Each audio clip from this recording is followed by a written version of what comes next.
It's time to share my journey into the world of healing, intuition, and spiritual discovery. As I find my place as a healer, psychic, and medium, I'm here to share my experiences and insights in hopes of breaking down barriers between different spiritual perspectives. Whether you're curious about energy work, looking to deepen your understanding, or just exploring your own path, this podcast offers stories, teachings, and connections to help you navigate the space between worlds. I'm Heather, and this is Soulful Wonderings. Are you coming along for the ride? Well, as I'm continuing my journey this year, this new year, new journey, and we're into February, I thought, what a perfect time to talk about love. Because, Valentine's Day and all that. And in fact, the time that I'm recording this video is a little bit after Valentine's Day. I actually took some time on Valentine's Day and was sort of just reflecting and contemplating what Valentine's Day really meant to me, because I guess I find the concept of Valentine's a little fascinating. I don't know, anybody else? I mean, you have a lot of people that say it's really just a quote unquote made up holiday, that it's just made up for sales and things like that. And there seems to kind of be a little bit of a love-hate thing that goes on with this day. You have those that, they love it. Those people, they're just super sappy, sweet, in love, and they're fawning all over each other. Some of the rest of us are rolling our eyes. I'm joking. I'm glad you're in love. You'll have others that will literally just boycott it. You see them, it's to the point that they wear black.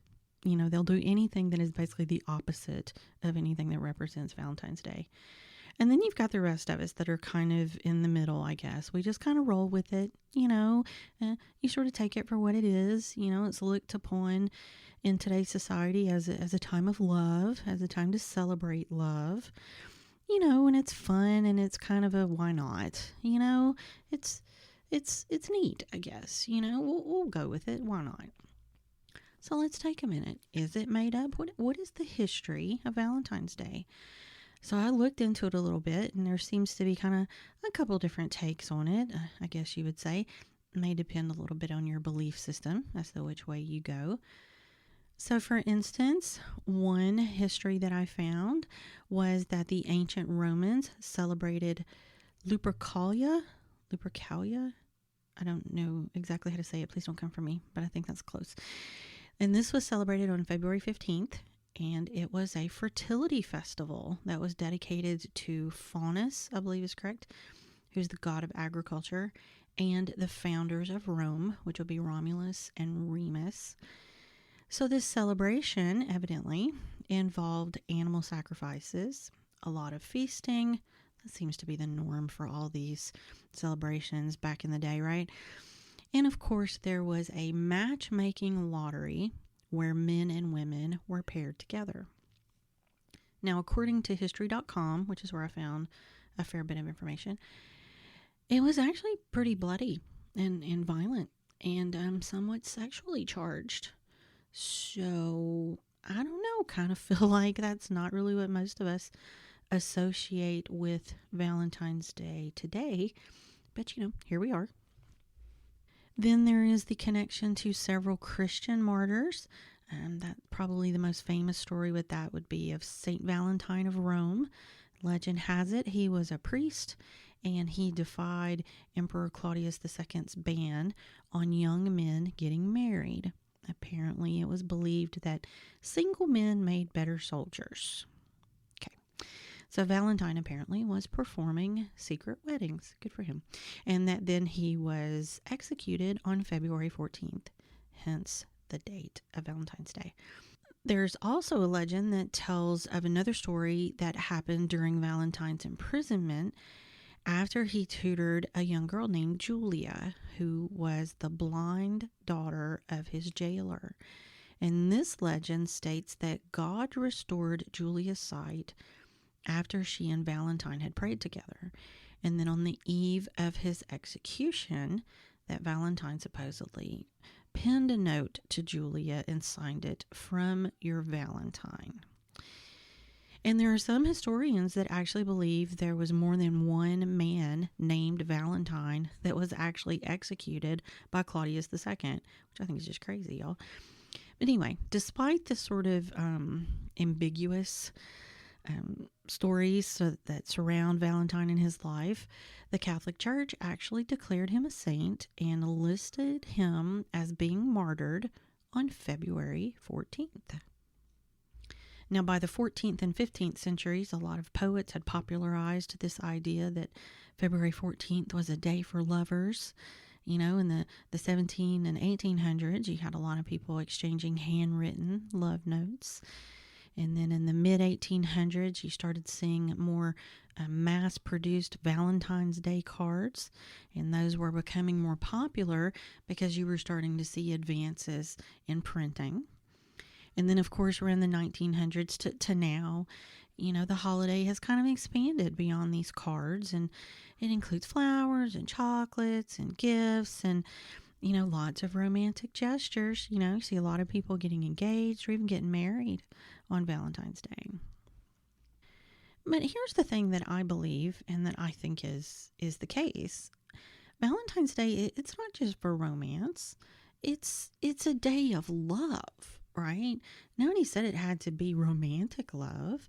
It can also be a day for self-love, for celebrating maybe your friendships in your life, maybe your family. Maybe you have a great relationship and a lot of love and support from your family. So this can be a time that you can really just have appreciation for all of those relationships that you have in your life. Now, of course, I'm sure there's many companies out there like Hallmark and who all makes chocolate, Hershey and Mars and all those people. I'm sure they've made a small mint on just this one holiday, right? But to be fair, what's wrong with this celebration? Huh? What's really so wrong about having a day devoted to love? Okay, so some of us believe it's manufactured. Maybe, but even the history that we discussed indicates that, okay, it kind of is. But again, what's wrong with a day dedicated to celebrating love? Why does the notion of this celebration of love make so many people so angry? Now, some say that it's because of capitalism and all the money that all these companies make and blah, blah, blah. Okay, I call bullshit on that. I really do. I really do. Okay, because look, we love people on all the other days. Many of us show love to our friends, our partners, our pets, our parents, whoever it might be, without hesitation, all the time. But then when this day comes around, people get downright angry about it. And the more I thought about it and the more I was reflecting on it, I'm starting to think that it goes deeper than that. Okay? Honestly, hear me. I think this whole capitalism talk thing, it might be covering some fear, y'all. Okay? Because how often does this hate come from people that are alone? And I mean, am I wrong? Come on. When you look at it deeper, how many of those folks that are downright angry, okay, have never really known real love? Real love. Not just parents, not people that were obligated to love them. Do you know what I mean? I'm talking about real, deep, unconditional love. Are they the kid that no one gave a Valentine to in school? Y'all know that kid? I've been that kid. Nobody wanted to give you a Valentine. Have we all not been that kid at some point? Did they only ever get treats like that were from their parents? And now as adults, maybe they're wondering, do I have anyone to dote on me like that? Maybe they don't have anyone to dote on them like that. Maybe they had crappy parents who didn't do any of those sweet things for them when they were kids. So it led me to the question of how much of this anger that often comes up is a projection. How much of it is this inner turmoil and jealousy? You know, I'm not happy, so others aren't allowed to be either. And look, hear me, I'm not judging. I have been one of those black wearing boycotting girls in my life. Okay? But I wonder how much of it is coming from that place. And maybe some of them fully admit it, and I don't know. Maybe I just haven't met those people. But to me, they just seem angry and they don't really have a reason. There's got to be a reason to have that much anger. And look, again, I was the black wearing, I'm not having anything to do with Valentine's Day person. And then I did the societal thing for years. Okay, my husband and I we'll exchange a little gift. That's usually not a lot. We don't really get into it a lot, but we would do something fun. You know, it's a day that represents love. Here, let me show you that I love you today. And I always got my son some kind of treat. And of course he did the the school thing where everybody exchanged Valentines and things like that. And oddly, as I'm doing this whole thing this year and talking about self-love and about the month of love, I didn't do gifts this year. I didn't do treats. My son is an adult, and we just kind of weren't feeling it. It was almost felt like it was something we were supposed to do, not something that we really wanted to do. See, there's another aspect of it. We're showing our love for each other all the time. So why do I need a special day? And to be honest, I'm not someone, I don't need flowers or candy, or often I don't even want that kind of stuff. And this year, like I said, we're just kind of lazy. But I get the people that really embrace this day. And let's be honest, it feels great to get something special from someone who cares about you, even if you are that person. And look, I'm justifying it. We celebrate our love all year, but it is something that is really lovely. When the person that cares about you walks in the door and hands you a beautiful bouquet of flowers, and I know a lot of people that they choose Valentine's Day and they go all out to show the person in their life that they love them. And that may be, again, romantic. It may be, I've seen sons especially do it for their moms and their wives and their daughters, which is just such a sweet thing. And it's such a great representation of showing someone that they're special. So like I said, it can be about romantic love, but it can be about anyone in your life. So kind of back to where we were before. Is that the problem? Is that why people are angry? That they don't have anyone? Or is it fear? Is it, what do they call it? FOMO? That they don't want to be left out. They don't want to be the only one not getting anything. I think that goes to the people also that expect something big that day. I've heard women, my man better do something for me. They want someone to prove it to them, which I kind of question that a little bit too. Why are you putting so much expectation on this one day? And does that speak to anything deeper about your relationship or about you, that you have that need? So that brings me to self-love. So what about self-love? What about taking this time to love yourself? And not because there's no one else to do it for you or all of those things. I don't care if you're in a fabulous relationship with amazing people around you and your house is full of flowers and candy and all the things that they felt they wanted to give you today. I don't mean for that. I mean to really know and to really love yourself. Get to know yourself. Pamper yourself. Do the things you love. Do you even know what those things are? Do you know what things really make you happy? And it doesn't even have to be something you enjoy, like you love. It can be something that maybe I just really like that. It can be deep like. But maybe it's something that you wouldn't normally do for yourself. Something special. And now guess what? Why don't you take a minute, all you guys who are listening. Have you ever noticed how uncomfortable people get when you say things like that? When you start talking about taking time for yourself. Why? Ask someone. about self-love and why are you feeling comfortable? And they'll start hemming and hawing, and they're like, because, I don't need anything. I'm fine. I don't need all that. Keep digging. That's what we do often when we're doing a theta session with someone. We're digging. And I'm not going to call this for everyone, okay? Hear me on this. But I would bet money that I don't have that if you dug really deep, that a lot of this uncomfortableness, a lot of this, all of it goes back to worthiness. Because see, we can shower others all day long with love and kindness and all the things, but we can't shower ourselves with the same love. It feels uncomfortable. Go ahead, I'm telling you, ask yourself, really think about it. And how much did you just get uncomfortable?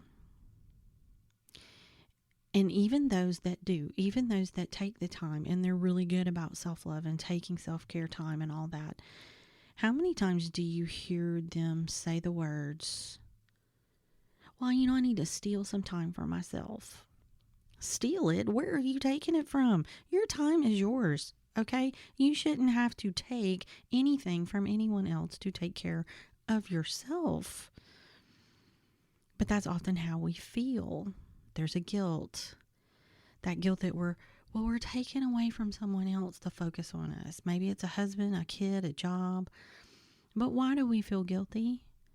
Why are we the people we shower love on worthy? Okay, they're worthy, but we're not. Ask someone that. I challenge you to ask someone that and really wait for an answer. I'm telling you, a lot of us will begin to squirm.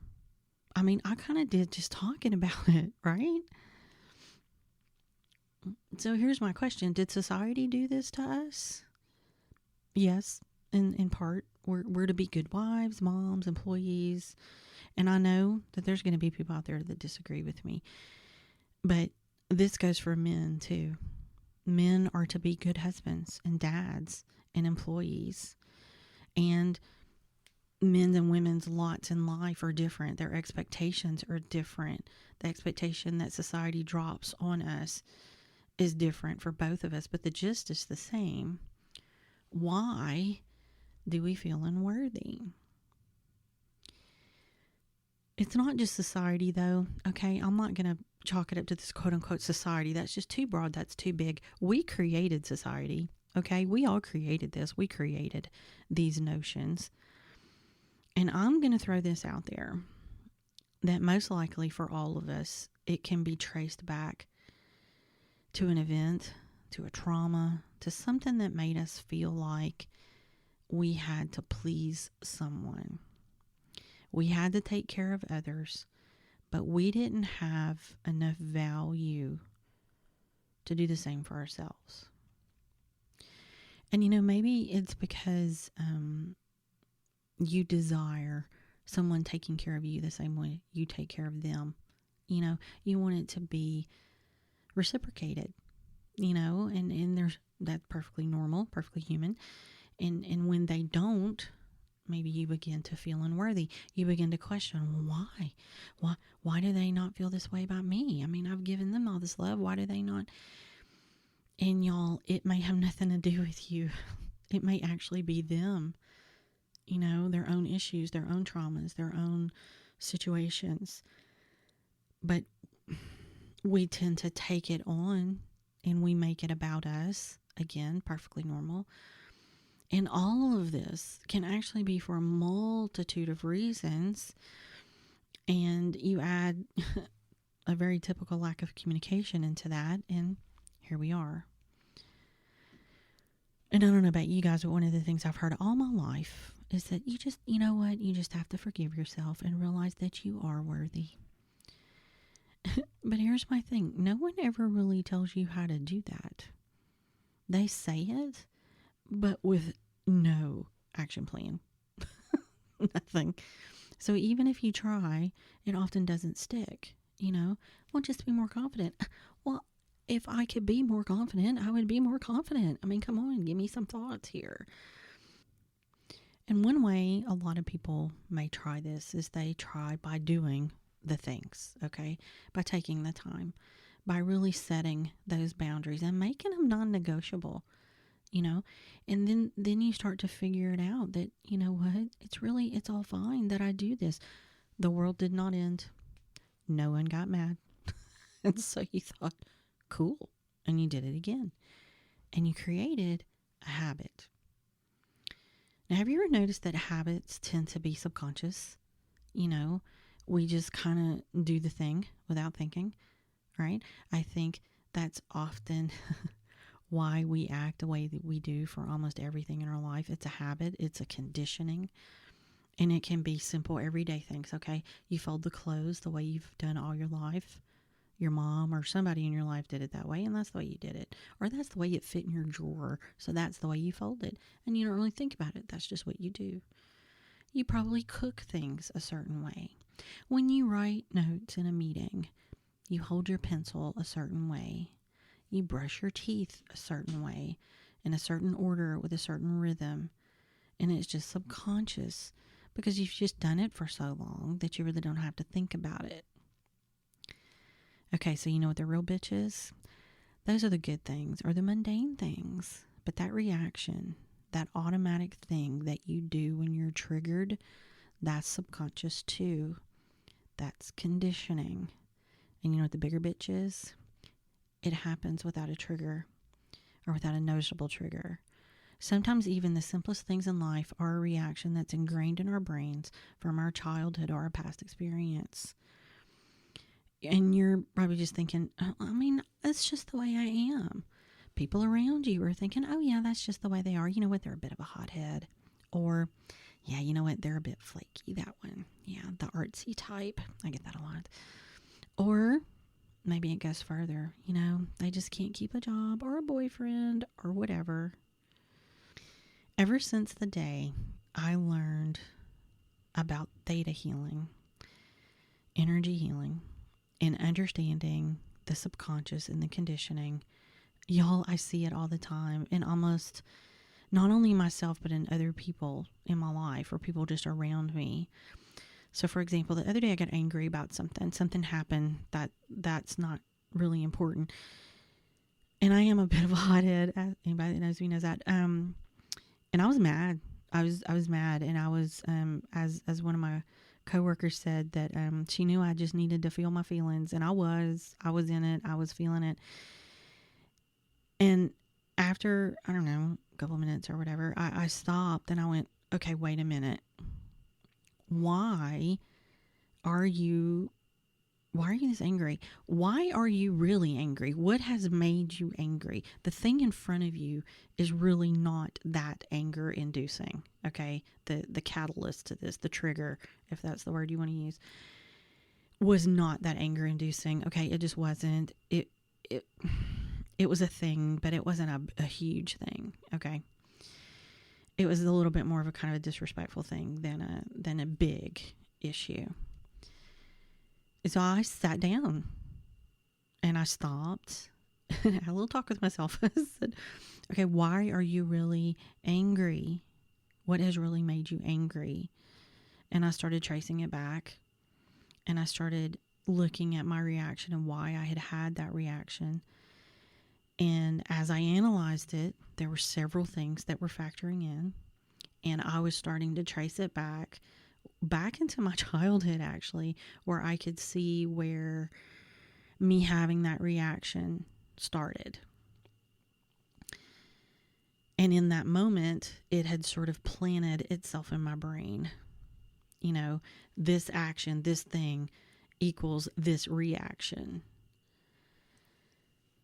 So, of course, now I know, having done the theta work and things like that I can work on that, and I can look at that belief and I can change it, and I can teach my subconscious something different.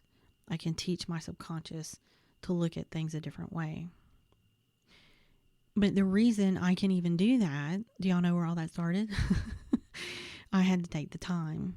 I had to take time to take care of myself. I had to take time to work on healing myself. I had to allow myself to be alone, away from my family, take time for myself, and be what society calls selfish and partake in self-care. And I felt guilty. And I still do at times. Even though I've worked on changing that belief of being worthy, guess what? As I dig, I find other instances that left the same mark, a similar mark on me. So I continue to teach my brain to think differently. And the great news is that every time it gets a little bit easier, I recognize it a little bit sooner, and I'm able to go, you're reacting in the old way. Okay, let's switch that reaction. Let's do this differently. And there may still be other layers that I haven't found yet, but I feel very confident that as we go, I'm going to continue to just work on those layers and work on that healing. And guess what? This time that I take, these things that I do, this work that I'm doing, I believe is making me a better person. So you know what that does? That makes me a better wife, makes me a better partner, a better mom, a better friend, a better employee, all the things. So if you don't take care of yourself first, then how can you really help others? Think how much more you could help if you were pouring from a cup that's full instead of one that's half empty all the time. You know, they say it when you're on a plane. How many of you have flown somewhere and the flight attendants are going through the safety things and they say, put the mask on yourself first, then put it on your kid. Because let's be honest, they can't help you. And if you can't help them, if you don't have the air to help them, then what's going to happen? So it's kind of the same thing here in your everyday life. When you're healing those inner wounds, when you're healing that inner trauma, that's where you start to understand that you can love yourself, that you are worthy of being loved. It's allowed, it's encouraged. And I can tell you this for certain, okay? I truly believe this. It's easier for someone to love you when you love yourself first. And I promise you, the people that really belong in your life and the people that really do love you and care for you will never be mad at you for doing this. They're gonna love you for it. So in this new year, new journey, some of the things that I'm really focusing on are what are action steps I can take in these different, themes that we talk about. This one being love and self-love. So let's talk about that for a minute. What are some steps you can take to help yourself? Look around and start to decide, what can I do? Maybe you start to look at, how can I show up for myself today? Not everyone else, for yourself. I talked about this earlier. What brings you joy? What makes me feel loved? When someone asks, well, what is it that you want to make yourself feel better or to feel loved? Can you answer that question? I know I struggle with that. I've had to really think about that. When somebody said, well, what would it take to make you happy? I don't even know, beyond the typical, kind of good job, place to live, all the things like that, health, all that. When you start going beyond that, what really makes you happy? So take a minute and think about that. Then how can you extend love to others, even if it's in small ways? You're learning how to love yourself. You're learning things that make you happy. What if you extended some love to other people? I, again, believe that often when you're doing loving things, it makes you feel better. So sometimes that in of itself is something that will make you feel better. Another thing is focus on, look at those imperfections that we all feel like we have and forgive yourself. Look at those imperfections. Know that's all they are. They don't define you. And forgive yourself. You can also reflect on ways that bring more kindness into your relationships. We kind of talked about that just a second. What actions can you take to show that kindness, even if it's really small? And when you're looking at what makes you happy, I think you also need to look at what drains your energy. Okay. So when I look at my day, what drains me and takes all my energy? And then what do I do that fills me up and really nourishes my soul? Okay. Then look at your day, your daily life. How could you adjust some things to maybe stop the drain? Maybe make that drain not so bad or go away entirely. Or to do the things that really fill you up more. And that could be just one thing a day. Also consider how prioritizing your own well-being strengthens your relationships, right? We talked about that before. Often you're easier to love when you love yourself. And maybe then, what if you considered inviting a loved one to join you in a self-care activity? What if your favorite thing is to go get a massage? And maybe you invite, you have your best friend, your girlfriend, invite them to come with you. How great would that be to share that experience? And again, the kind of energy thing, look at what ways that you sort of shrink yourself and do things that so that you can get validation from others. What are you doing things in your day and you realize I'm doing that because I want this person's validation. So how can I start to adjust that and really step fully into my worth? Because like we said, we are all worthy. So that's something you can look at. Again, kind of goes same vein. What can you do to focus on your self-acceptance and building your own confidence? If you're doing all these things to get validation from other people, well, how can you change that to accept yourself? Those imperfections, the little things, you know what? They're all fine. They're you. They're what make you you. So how can you build that confidence? What can you do? Maybe it's that if it's how you dress. I find that when I get up and even on a day off and I put on nicer clothes and maybe put on some makeup, fix my hair and don't just do the ponytail and the track pants. Sometimes I feel better. I feel more confident. I feel like I'm presenting a more confident me. So whatever you think you need to do, and it can be a small thing. Again, I'm going to say that 100 times, but even a small thing can move the needle. So when we're talking about our self-worth and you're looking at, can embracing your self-worth, would that help you show up more fully in your relationships? And that's any relationships, okay? Friends, partners, whatever that is. What if you wrote a note showing appreciation to that person that you love, celebrating their worth?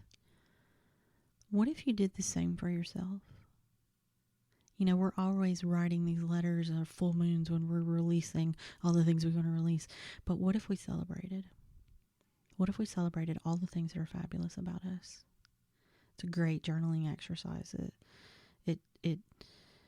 It's just such an amazing thing to try to sit down, to try to sit down and to say all the things that are great about yourself. It can be a very difficult thing depending on the place you are in your life. You could journal that. You know what? You can journal that now, and then next year at the same time, look back and see what progress you've made. That would be awesome. I started this, and I think it's a great idea. I started a win journal, win, W-I-N, where daily, weekly, however often you need to, write down wins that you've experienced in your life. And hear me, they can be small. You had a day of depression, but you got out of bed and got dressed anyway. That is a win. Okay. My thing with my anger deal I talked about earlier, for me, that was a win. To be able to get control of that and to adjust my thinking was a huge win for me. So write down your wins, big, small, all of them. They're wins. Again, we're talking about how can you show love to yourself? How do you show love to others? Really look at that. Really consider what makes you happy. What really is the thing that makes you feel loved? And treat yourself to some of those acts of self-love. That may be just resting. It may be the opportunity to be creative today when you normally can't do that. I know for me, it's always a treat when I can go out and shoot pictures or something. That is part of what I do, but sometimes it's almost a chore to make it happen. So when I can just go and freely do that, that's a great day. So think about the things that bring you joy and try to start doing those things. And as you're doing that, consider how you can show love to others. Actions, spending quality time, whatever that is. So the idea here is we're identifying, right, what makes us happy, what makes us feel loved, what makes others feel loved. How are we showing up for ourselves? How are we showing up for them? And starting to just recognize all of that and make those little adjustments to make those things better. And you would be surprised how even those little adjustments every day will grow, and you'll start to see your mindset change, your attitude, just so many things about you will just lighten and become better. So it's time, you guys. It's time to stop being uncomfortable. It's time to do the work. It's time to get comfortable with love, especially with love for ourselves. We are worthy, and it is time to be comfortable with that. I would love it if you would share any ideas that you've had for yourself or to show others love. Share your wins. Let's all celebrate together. You can find us on our Facebook page, Soulful Wanderings, also on our Instagram. And you know what? Let's share all this. Let's really celebrate all these wins together. Okay? Hope you guys have a great month, and we will see you next time. Thanks so much for joining us today. We hope you enjoyed today's episode and that it has helped you move forward in your journey in some way. Make sure and like and rate and subscribe and, do all those things for our podcast because it really helps us out. Links and other important things you need to know will be in the show notes. And if you have ideas of topics you'd like to hear about or questions you want us to answer, you can drop those on the Soulful Wanderings page on either Facebook or Instagram, or you can drop us an email. Again, check the show notes for all that. If you're interested in theta healing or reading or just more spiritual topics, head over to our website, soulfulwanderings.com. In the meantime, take care of yourself and each other. Until next time.